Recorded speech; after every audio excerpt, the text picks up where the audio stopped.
everybody, it's Drybear. The new Rise of the Abyssal League has been out for Path of Exile 2 for a couple of days now, through the weekend and starting into a brand new week. However, there was a big event that just concluded for Path of Exile 2, and that is their free weekend. So with the launch of Rise of the Abyssal, Friday, Saturday, and Sunday, the game was free for anyone who wanted to try it out. So what I wanted to do was cover the wealth of responses we've seen specifically from brand new players. I will be putting out my review of Rise of the Abyssal, my thoughts on the current state of the game and how it's growing in an early access state, but rather than hear from someone who has been playing the game since launch and has experience in other ARPGs, I wanted to look at what the unwashed masses, the people that came in fresh, bright-eyed and bushy-tailed into Path of Exile 2 for the first time, how do they feel about the experience now? We're going to be bouncing around between Steam, Reddit, and forums and message boards all over the place, but I wanted to start with this one here, which is pretty cool. 6.2 hours on record. So this is like them just checking it out,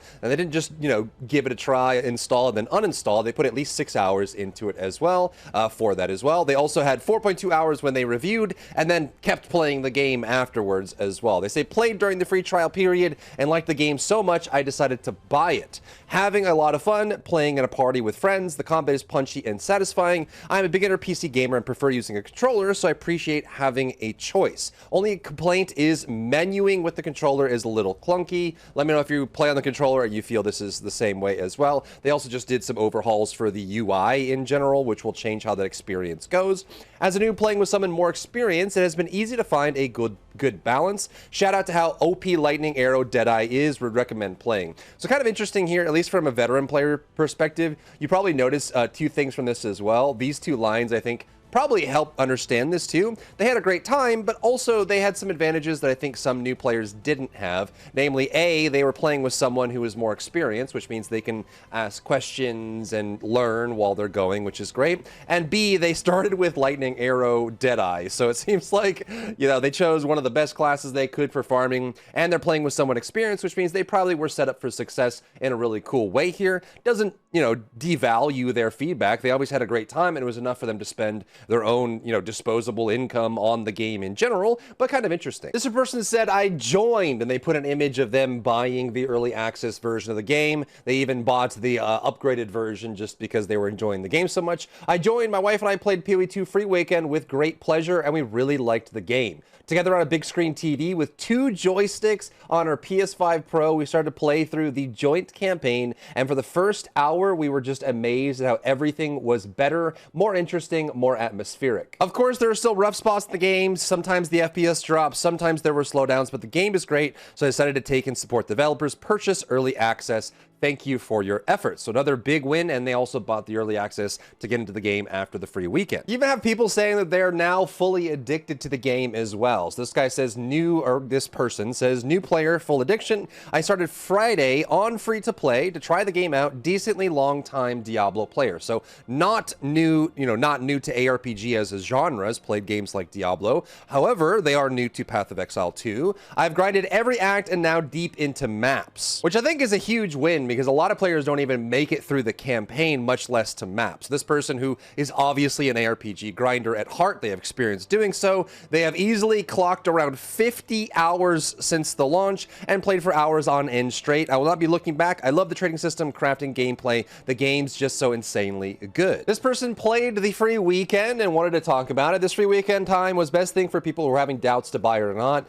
Now, after playing the free weekend, I want to buy this game and sink hundreds of hours into it. The only issue is it needs to be more optimized, but everything else is fine with gameplay. There are definitely a ton of issues right now with, stutters. There's some FPS issues in King's March specifically, some boss fights, some encounters, and there's also a ton of server desyncs and things like that, disconnects and whatever. But they go on to say that's must try if you're into RPG and classes and stuff. Very vast game. I forgot my time and played nonstop for almost 7 hours until game kicked me out after free trial time was over. This person had a brief foray into it, but wanted to give their full thoughts. This is a little long one, so I might be skipping around here a little bit. My brief opinion on PoE 2 from the free-to-play weekend. I will preface this by saying I'm not a great player. You are on the inside, my friend, and I had a lot going on this weekend, so only got through the first 2 acts, which is about how much PoE 1 I played when it was still in beta. So they got through, I don't know, maybe 5 to 10 hours of the game, which is not nothing, especially if you're trying a new game out for the first time. I played Sorcerer and overall had a pretty good time, but here's the things I had issue with. Given I only had played very briefly, it's not possible things get fixed later, but this is what they're thinking.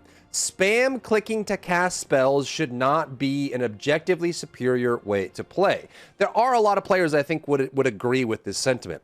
I feel like there should be an inherent cast speed bonus if you hold the button down to cast spells to balance against the move speed you get for spam clicking. I'm crossing into the territory of being an older gamer. My wrist can't handle spam clicking anymore. I do not think that you should remove the movement speed bonus you get for spam clicking. I just think there should be a trade-off. It feels really bad to try new skills. I've got 3 to 4 spells I'm using regularly. If I want to change to a different build, I have to change 2 to 3 spells. It's easy to do this in PoE 1 because you just buy the skills from the vendor, but I'll be honest, I didn't even check if that's an option. If vendors sell infinite uncut gems at, say, level 1, below what should be currently dropping for your level up to that cap, that'd be great. I think that is an excellent point for the current state of Rise of the Abyssal. It seems like the socketables that you're getting and the uncut gems that you're getting has been greatly reduced in this league. I have far, far less than I did last time, or last league, as far as like what's storing up in that category. So I think adding more ways to have this is great. Obviously, you can use the currency exchange to get socketables and uncut gems now, but I think that there probably should be a slightly less reliance on the currency exchange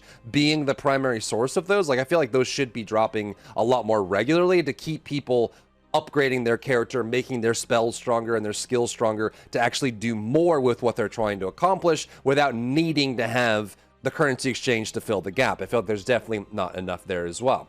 The variety of spells available that provide utility. Remnants fell off with how accessible the mechanic is on the skill tree. Cold Remnant seemed to be most utilized, but getting it from Frostbomb felt awful. So they're talking about mostly like elemental infusions here. Fire Remnant felt great to collect by just dealing damage killing, but it was only really useful for Fireball. Snap was nice, but by then I had a good fire stuff. There's a whole bunch of feedback around the elemental infusion system. I'm playing a fire infusion build right now, so I'll probably do a video on that covering that in general. And that's pretty much it. I love the boss fights. Sprint felt amazing, especially against the flamethrower lady. The auto-pathing on Sprint was really well implemented, even if it sometimes ran me into a wall. Crafting my own equipment felt far more approachable somehow. I don't know if the FX pool is just smaller, but it felt like I had a pretty good chance of slamming a good staff in Act 2. Now, not everyone was having a blast as well. This person put 19 hours in over the free-to-play weekend, which is no small feat, especially if you have a job or other responsibilities. 19 hours over three days is a pretty heavy commitment. So they put in 19 hours and said, too slow, story boss fights, too tedious, power scaling still feels like the game devs want you to suffer. And to be honest, they're not wrong. A lot of the Path of Exile 2 experience does feel like suffering incarnate. Like they bottled up suffering and then tried to like put it all together and make you drink it as like a cocktail of suffering juice going down your throat. So I don't know. It's definitely true. And it does feel very slow. There's some feedback we can get into, I think, for like intermediate players and experienced players as well, that go over kind of the pacing of the new act, the length of the campaign, getting to end game at all, and how all that feels. But obviously people that put in a good amount of time, like it's not like they put in 20 minutes and said game sucks. Like they actually put in the effort over the weekend to try it, and it just wasn't for them. And of course there were still people that dove in, put a small amount of time in it, and just decided it wasn't for them as well. This person put in an hour, 1.2 hours when they did it. Even during the review time was even less. So they launched the game, tried it out, and just immediately did not jive with them. And they say, I don't remember playing a game this boring in a long time. This was kind of a fair statement and a little bit more balanced, I would say. So this person put a not recommended down vote on the game after trying it out for the weekend. Overall, a great game with great visuals, mechanics, engine, optimization, but a freaking regular network spike makes it really hard to enjoy the game. So this was going on all free-to-play weekend. I think it's still going on now. I haven't had it happen yet today, but it probably will. There's an issue where you would DC from the server, and luckily it corrects itself. Like, it actually recovers from that and gets you back in. But the big problem is it pauses your game, which means that you might get killed when you unpause. But also, like, it resets your whole map progress. Like, your overlay map gets completely reset. It's not like you haven't explored everything. You just lose the visual progress of removing the fog of war. And this has been driving me crazy all weekend. It's probably been driving you crazy too, where like you have this massive oversized GGG style map that's way too big, and then you lose your map progress and you get paused in the middle of a boss fight, and it's been going on constantly. So I don't blame them for this. Obviously, this is an issue that they would eventually fix. I mean, I doubt that they would want to leave this in there. It's a symptom of all the changes they had made to deal with DDoSing and deal with their new engine level changes and things like that. But it definitely is a big downer for the people that tried this weekend as well. A lot of horrible lag across the board, regardless of where you're playing, with constant disconnects and frame drops, has definitely not been super fun. I tried switching servers, restarting the game from checkpoint, or reloading altogether to get one lucky pass from an inconsistent connection just to have it reset on the next loading screen. Whether it's a death or the next location is incredibly frustrating and kills all desire to play the game. I considered buying it after trying it during the free weekend. They played 12 hours during the free weekend, pretty serious, but now I'll have to pass. And honestly, it's a shame. It seems like they were enjoying the game. They had praise to say for it, but I feel like there's a lot of annoyances in .3 right now. Invulnerable enemies, the Abyss enemies being overscaled, in my opinion, for when you meet them in the story. Long invulnerability phases, new bosses with 2 or 3 long phases, and then you get hard disconnects and lag in the middle of those. You get things that like launch you back to main menu, or you can't load into a zone. All of these can be very frustrating. It is an early access game, but it doesn't mean that people are wrong for being upset about it. This person put in about 18 hours over the weekend for their first trial of the game in general, and they say this: Path of Epic. Good, great action, combat, and gameplay. Boss fights are interesting. Skill tree and build variability is huge. Satisfying locations and amazing music. Negative, performance of this game should be better. Lack of cinematics like in D4 would be perfect. PoE 2 greater than D4, so they go for the D4 bad, I guess, in this standpoint as well. I think they're kind of moving more towards more cinematics. They did, I think they've done 2 cinematics so far for Path of Exile 2, and doing more of those is great. I mean, obviously, Blizzard has always had its own in-house cinematic department, and cinematics can get very expensive. So I definitely understand their hesitance to do them in the first place, as someone who has commissioned and reviewed them in general, and also looked at the final paycheck and had to sign off on it. So I could definitely tell you that they get outrageous in price, but it would be cool to kind of amplify it up. And I think they're also doing a great job in creating some story and atmosphere with the game, especially with Act 4 in general. But just keep that in mind. So this person in general played 18 hours. Liked it, liked the experience, liked going through it, but felt like the performance wasn't as good as it could be, and I think a lot of people are experiencing that right now. Even have another person saying 11.6 hours through the free weekend, boring and not fun. Lucky for the free weekend, don't waste money on this crap. So they gave it a solid, almost 12 hours over the weekend, and that 12 hours was enough to convince them that the game was just boring and not fun and not for them from that perspective. This person put in 8 hours over the free weekend.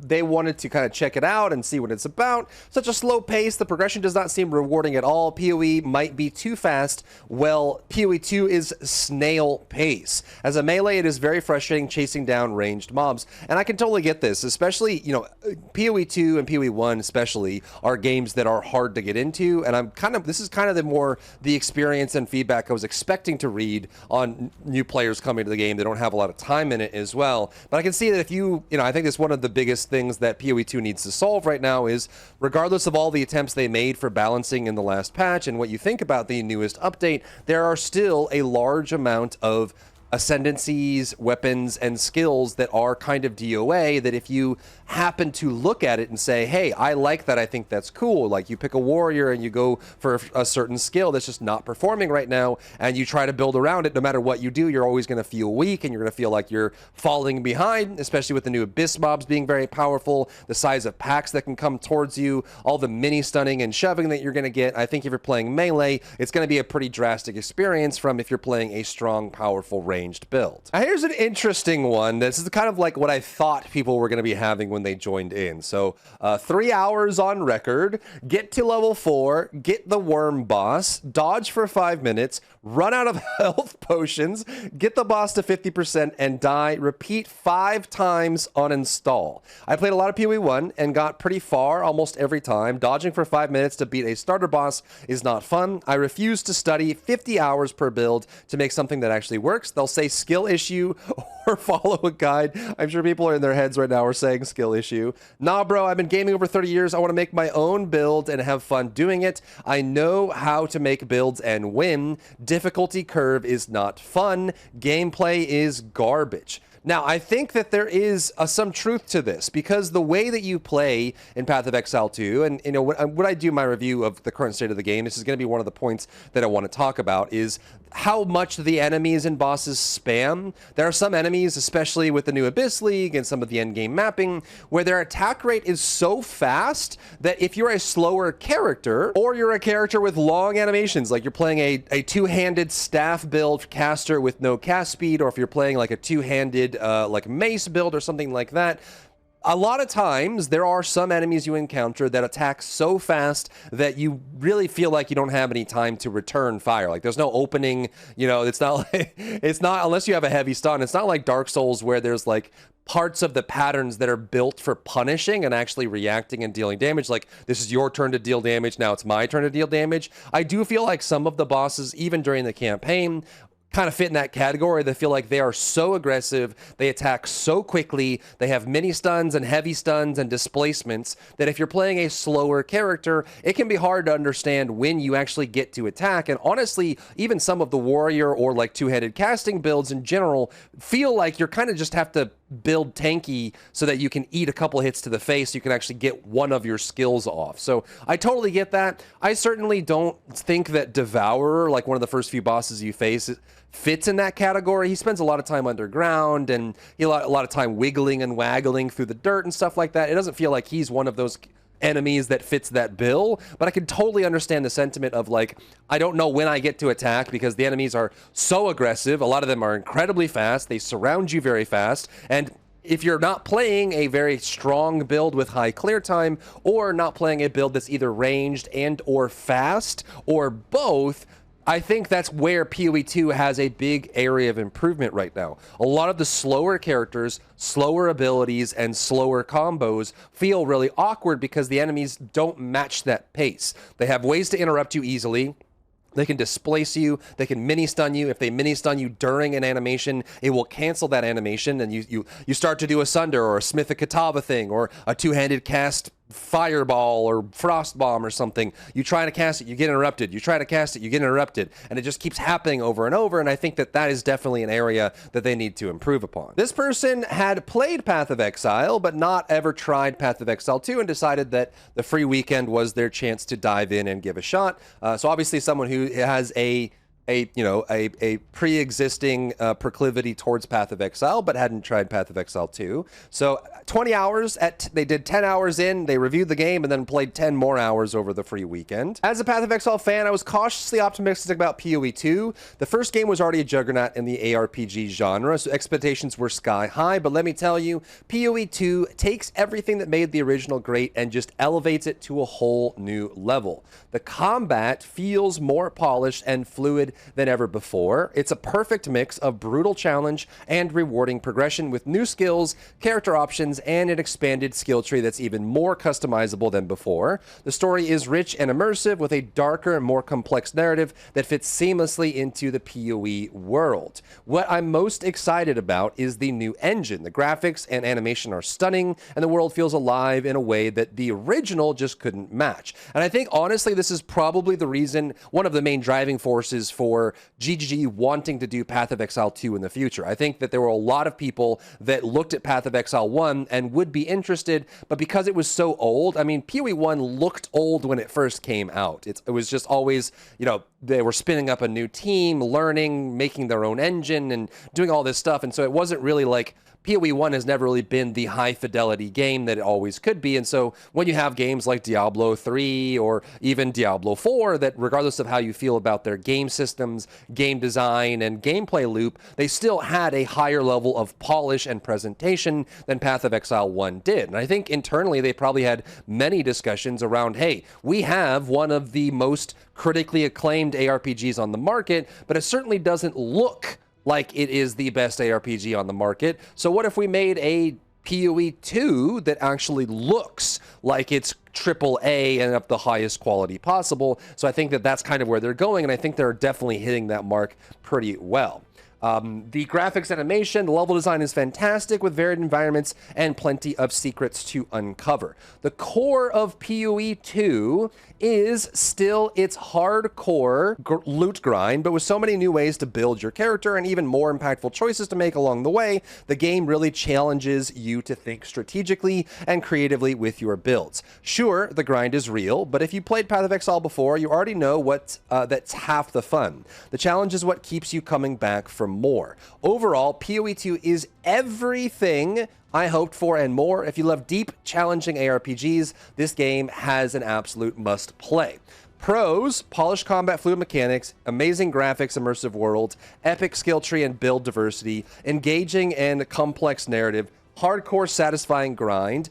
Cons: the learning curve is steep for newcomers, the grind may be too much for casual players, and looking forward to seeing how the game evolves. And I think overall it kind of hit in the mark as well. I think this is going to be, this one here, the grind may be too much for casual players. I think that one is going to grind on people, pun intended, over the long haul, right? Because realistically, I mean, you can jump into Last Epoch and you can power through to endgame in 3 to 6 hours if you know what you're doing, maybe 6 to 8 hours if you don't. It's very fast. Comparatively, you can jump through the Diablo 3 storyline in a matter of hours if you know what you're doing. But Path of Exile 2, especially with the new Act 4 and the interlude acts, once we even get Act 5 and Act 6, I feel like most players, your average player is probably going to take 15 to 30 hours to get through the campaign, and new players will probably take 30 to 60 hours to finish the campaign before even reaching endgame, which is already like a full game itself. I've even seen people that joined for the free weekend and they spent 20 hours before they killed Count Geonor, the Act 1 boss. And so I do think that there is a question of if the length of the campaign and the amount of commitment and the ask that GG is making of its players for the campaign, I'm wondering how that's going to age over time, and if it's get to the point where you just really just want to skip it or shorten it or have some reduced path. Most games nowadays have either an expedited version, an alternate path, or like a build your own experience where you can choose different acts to go through just to make it easier. Now, that's going to be one of those things. They have an awesome campaign that's really cool and they're putting a lot of effort into it, but I think there's also going to be a question of how much time are we expecting players to spend only doing the campaign versus finalizing their build and overcoming endgame challenges. Here's someone that kind of brought up a good point, and I think it's something that probably just needs to be continually addressed over time, but they do have a fair perspective here. They say, I could never recommend a new player try Path of Exile 2 without using a guide. I don't know what the intent behind the philosophy is, but most skills are not built to be League start campaign viable. PoE 1 was great with this. Respawn costs are ridiculously high. Gems and supports are sparse, and trading shouldn't even be a thing you consider in a campaign tutorial part of a game, as well as requiring combos to not one-shot white mobs, otherwise it's a bad experience. When you have 5 to 6 of the best PoE players having to re-roll in the campaign, it's going to be a bad experience for new players or casuals. And it's a fair argument to say that they're looking for this Souls-like experience, right? Your first time through Elden Ring, your first time through Bloodborne, your first time through any of the Dark Souls is a slog, and you struggle and you fight and you learn and you make mistakes. And part of that is like you can kind of use almost any build, and you can also just go level up in other areas and get stronger. But I think that the balance is probably the thing that most people are complaining about as of right now with Dot 3, saying that some skills just don't stack up, some skills are easier to use than others, and also the amount of risk versus reward, I think, is a big area. Like opportunity cost for skills needs to be looked at as well, because there are a lot of skills that when you do this big 2 or 3 or 4-step combo and put it all together, you do 30% of the damage of a lightning arrow. So it's like, why am I putting all this extra effort and time in to do this on skills that can be interrupted, on skills that can miss, and then once I put it all together and finally have it done, I'm still not doing enough damage to be able to clear the campaign boss even before reaching the end and reaching end game. This person tried it out for the first time for the free weekend and said, I really enjoyed what I played, but I am not convinced it is worth $30. Had fun, found myself thinking about the game and wanting to play it when I wasn't or couldn't, but it's hard to justify $30 when I could check out PoE 1 or wait for it to be free to play down the line, but WASD is really nice and the sound design is really good. And I think this is a fair take, man. Like if it's just what you're, you know, some people, I've heard this comment and this perspective many times across all my polls,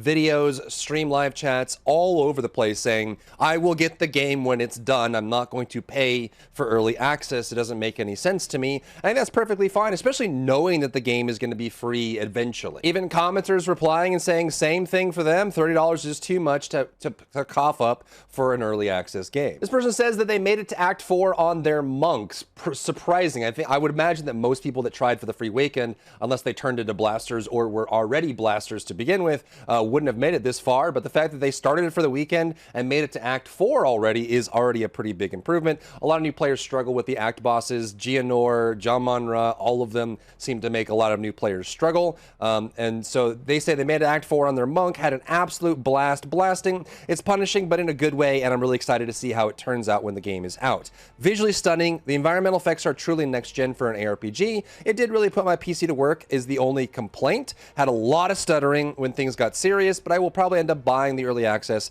We'll see how my withdrawal is doing tomorrow. This person says, first thing I saw was jiggle physics. And yes, if you zoom the camera in, there are jiggle physics. Some of the dangly bits dingle dongle dangle, if that's what you're interested in. You can even find it on some of like the boss NPCs when they animate. Unexpected jiggle physics was not something I expected, not gonna lie. The moment I saw a jiggle, I immediately stopped what I was doing just to see what jiggle and jiggle the jiggly bits did.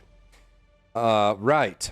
Second, the Ranger and Warrior having prior almost protagonist-esque dialogue at the beginning is actually quite a nifty detail, especially on the Warrior. And actually one of the coolest things that they added with .3 that I think a lot of people are enjoying is the extra dialogue from the main character. Yoga actually, like, I've been playing Sorceress, going through all the interlude acts and Act 4, and all the new dialogue is super cool. She, like, comments on things that the Sorceress would have backstory on or history on and talks about all of that. You can have, like, NPCs that you walk through town on the witch will recoil in fear because witches are feared, and so you see a witch and people freak out. So like there's all this new kind of dialogue. They put a lot of effort into it, especially in Act 4, and I think, you know, hopefully they go back into Act 1, 2, and 3 and add more of that as well. But the characters having their own personality and their own backstory I think is a nice touch, especially for some people that say like, why isn't it where I can choose my own, at least my own gender, right? Like most Diablo games, aside from a few, have the ability to customize your character, customize what it looks like, and also do both genders,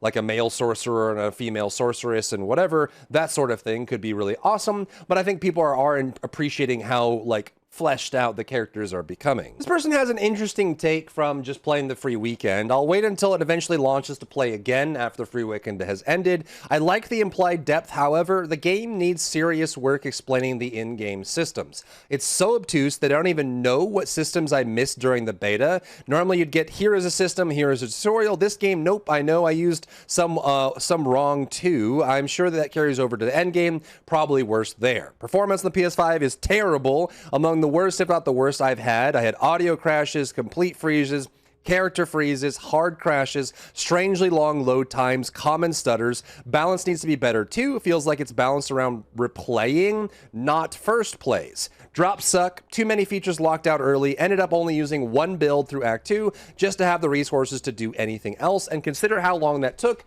That's absurd. This is kind of like an interesting point. Obviously, the tech issues are going to draw you away from the game in major ways. Some people are just not going to be able to put up with that, especially if you're playing on console where you're used to the certification process ensuring that most games tend to be pretty well performant. Like, you know, usually Sony and Microsoft or Nintendo won't allow things on their platform that are horrible from that standpoint, but at least you get that kind of perspective there. But I think they are right that the balance does seem to be more focused on someone playing through the campaign again, right? Whether it's the second time, the third time, or the 50th time, it doesn't feel like the amount of damage that you get out of your generic skills and the way you put your build together if you're a beginner, it doesn't feel like the campaign is balanced around that. It's kind of balanced more around an intermediate or veteran player jumping in and doing it. So some of these people that I see saying that, hey, they had someone with them, they were following a guide, they had a good time, but then going in blind, I'm seeing a lot of people struggling really hard to even just get through the basic campaign. I mean, you even have people like this jumping up in the global chat saying, hey,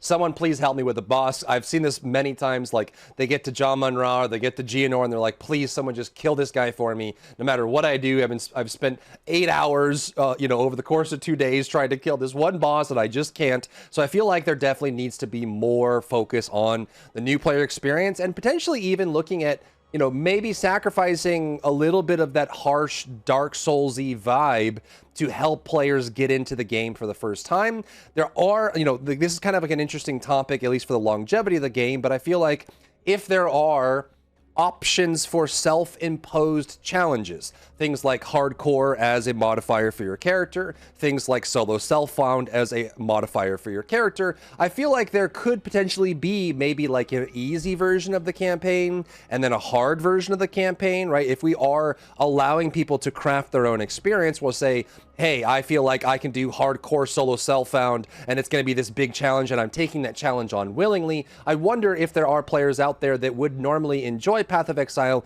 if they could actually make it through the campaign on their own without looking on a guide outline or having someone sit next to them and walk them through everything that they're doing or, help them modify their build. I feel like it should be a challenge, certainly, but one that's achievable for people that are new to the game and trying it out. And I do think that if you're a brand new player playing solo and you start Path of Exile 2 and you happen to pick the wrong class or you happen to pick the wrong skill that just isn't very performant this season and it's kind of underpowered, and you don't know how to make the gear and you're facing these bosses, I can definitely see some people getting burnt out and, turning over into other games and quitting the game entirely because the game is so harsh and so obtuse at first. That's kind of always been the case for Path of Exile 1 and 2. It's a very big learning curve, but I definitely think that there could be more work done in the area of the NPE, the new player experience, to help people get into the game and enjoy it for the long term. But that's where we're at with the feedback on the game in general. Let me know what your experience is, especially if you're someone who tried the game out for the first time this last weekend